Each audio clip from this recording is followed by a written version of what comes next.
Hi everyone! Ngayon, tuturuan ko kayo kung paano malaman kung ilan ang babayarang kuryente kung ikaw ay naka-submeter lamang. So, isa sa pinaka-importante mong dapat gawin at wag na wag mong kakalimutan ay ang paglista ng submeter reading. So, halimbawa, April ka dumating sa inuupahan mo.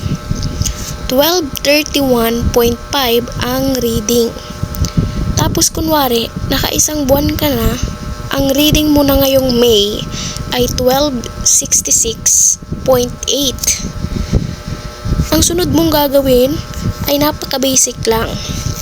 I-minus mo sa present submeter reading ang last month submeter reading. Tapos, i-times sa kilowatts. Kunwari, 12 ang kilowatts sa inyong lugar.